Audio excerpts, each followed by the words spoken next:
has seating and standing at the sides capacity for 350 first-century sized people. It is a community center. In ancient times, this was a center where people gathered. It was the place of the Saturday service, and it was also a place where you had school, where you would hang out, where you would learn, where you would enjoy the cool. The high windows, once again, make this really the coolest part of the village, figuratively and literally. And this area would have been, again, the site of the Sabbath service. We have 7 stone pillars, 7 symbolizing the wholeness of God in sort of Hebrew number systems. And we have a little back room here. This is where they would keep the scrolls, keep the Torah. They would bring it out for the Sabbath service. There'd be a reading from Torah, and then there'd be a reading from prophets, and then there would be some kind of input. So Jesus began his ministry, we read in the Gospels, in Capernaum. Remember where they dug through the roof to lower the paralytic man down in? That's why they would dig through, because of the soil. Jesus had begun his ministry there, and people in Nazareth were very excited. Except for his time as a refugee in Egypt as a child, Jesus had grown up in Nazareth. And Jesus was somebody who belonged to this community, and they were really psyched that Jesus had been said to be doing miracles, and that Jesus might be a prophet, might be the Messiah. So they had gathered, and Jesus found the scroll in the place in Isaiah where it says, "The Spirit of the Lord is upon me, for he has anointed me to bring good news to the poor. He has sent me to proclaim release to the captives and recovery of sight to the blind, to set the oppressed free, and to declare the year of the Lord's favor." And then he rolled up the scroll and gave it to an attendant to put away, and sat down and said, "Today this scripture is fulfilled in your hearing." And Jesus' audience was awed and amazed and excited. And they were also somewhat doubtful. They were saying to each other, "Is this not Joseph's son? This is the guy we grew up with? That's kind of weird."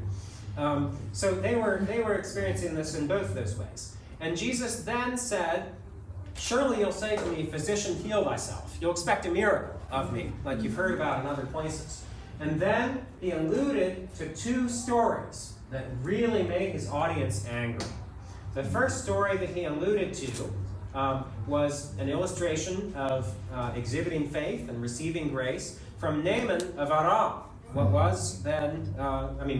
is now Syria. And Naaman was a military commander, and he was visited by a prophet. And although he was a Gentile, and in fact a military commander in an enemy nation, when the prophet visited him, he asked to be healed. And though there were many lepers in Israel in the time of Naaman, this prophet told Naaman to wash himself 7 times, and he was healed of his leprosy. And the second story he alluded to was a widow in Zipporah. Zipporah is in Sidon, what is today Lebanon, also a Gentile nation, and also a sometime enemy of Israel.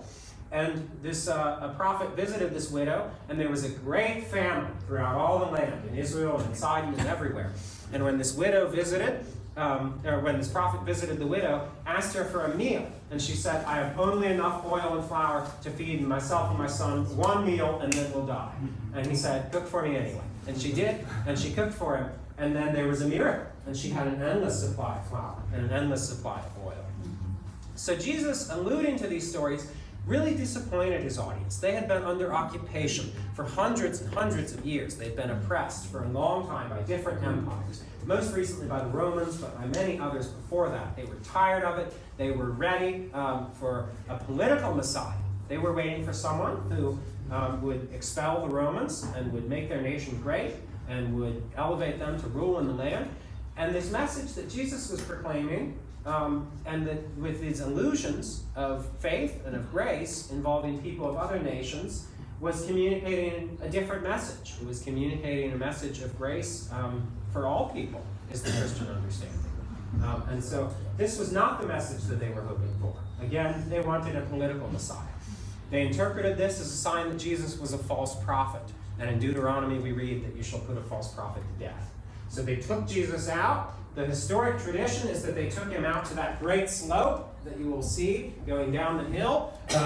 Maybe they actually took him to a short cliff somewhere closer by so they could throw him off and stone him to death. Hard to say. One way or another, they took him out, but we read in the Gospels that he passed through the crowd, and then he left Nazareth, ministered throughout the Holy Land, never returned home, went on to Jerusalem, died, and was resurrected, and commissioned his followers to continue proclaiming the kingdom